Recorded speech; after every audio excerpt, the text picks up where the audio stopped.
Prime Minister Christopher Luxon set out very clearly that energy security is an absolute priority for the government and for the National Party.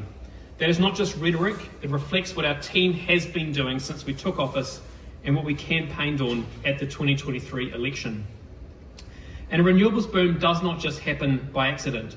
It happens because of deliberate decisions to provide certainty, to remove policies that are undermining the sector and having a chilling effect on investment, and it reflects policies needed to make it easier to build new generation.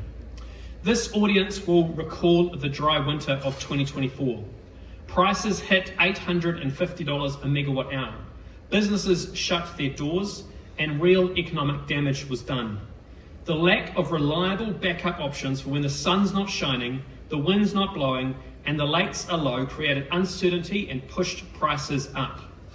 Those pressures are exacerbated by New Zealand's rapidly declining gas supply, with the latest reserve figures last week showing a 23% decline over the previous year.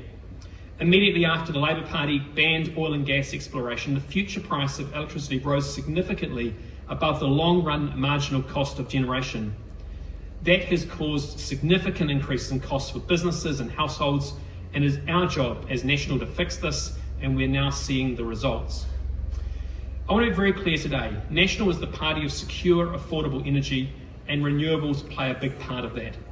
Our approach has run through three clear phases. The first was providing clarity and certainty to the market.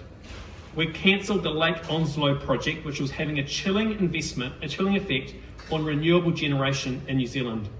We removed the 100% renewable energy target by 2030, which was disincentivising firming investment and making new renewables harder to build. And we supported a 20-year agreement with the Tiwai aluminium smelter, ending 5 years of uncertainty under Labour, protecting jobs and underpinning new renewable generation.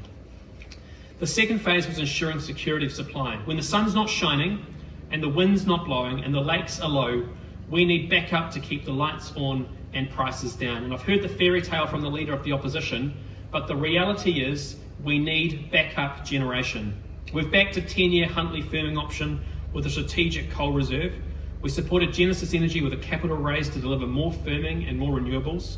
We're progressing a dry year regulatory framework, and we're undertaking a procurement process for an LNG importation terminal because we need a solution for the dry year problem by 2028, not 2038, which is the alternative being proposed by the opposition. That is an absolute fairy tale, will cost $16 billion and is highly undeliverable.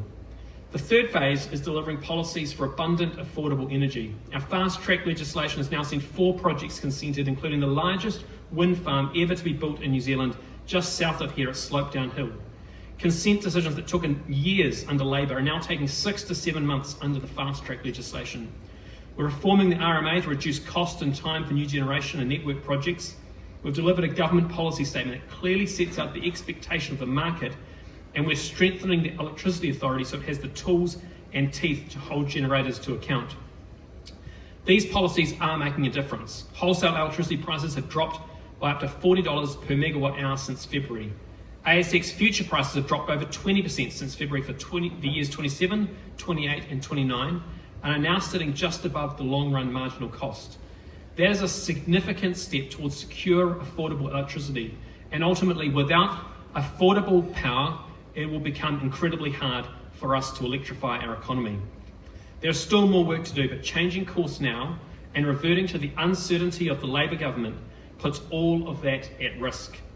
And while we're seeing good progress on generation and wholesale prices, we also need to drive progress in electrifying our economy. National believes households and firms are best placed to decide when and how to invest in electrification, whether it's in electric vehicles, solar panels, or decarbonisation of industrial processes. While we're open to sensible options to accelerate electrification, fiscal discipline is vital. I can tell you that for every single dollar of energy subsidy being asked for, there are many worthy causes out there which need significant investment, whether it's in health, education, or on law and order. The government's role is to set the conditions for growth. The private sector and communities need to use that platform to invest in the projects that meet demand and build confidence for the future. Where there is unnecessary red tape, on the consumer side, whether it's in business, industrial, or with people's homes, we must remove it. We've moved to remove the need for a building consent for rooftop solar installation, knocking down a real barrier for households and businesses wanting to invest in their own generation, saving around $1,000 and weeks of red tape. A wider review of solar installation rules is now underway thanks to Minister Seymour, alongside work on feed-in arrangements so consumer-owned generation can play a bigger role. On EVs, we've signed contracts for initial 2,500 plus public charge points through zero interest loans and confirmed smart charging regulations earlier this month to make it easier and more affordable for people to charge their vehicles while helping ensure the electricity system is ready for growing demand. I also want to share that I've asked officials to explore what standards could look like to enable plug-in solar use in New Zealand, which is currently prohibited. The principle is simple. In a country with the sunshine hours we have, Kiwi households and businesses should be able to generate their own power straight off the shelf rather than being locked out by rules that haven't kept pace with technology. I do want to be honest with this audience though about what has been pushing household bills up significantly, because the wholesale price is only part of the story. The single biggest driver, accounting for around 66% of recent price increases, has been lines charges.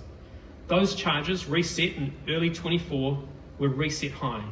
And the reason they were reset high was the high interest rate environment New Zealand inherited from Labour. When the cost of capital is high, the cost of running and renewing our networks rises with it, and that flows straight through to consumers. So as we keep driving more renewables and more competition into the system, we also need to keep getting inflation and interest rates back under control. The two go together. In closing, National's vision for the energy sector is clear. It is to ensure New Zealand has a secure energy that is affordable for households and businesses. National will not leave the energy system high and dry like the previous government did.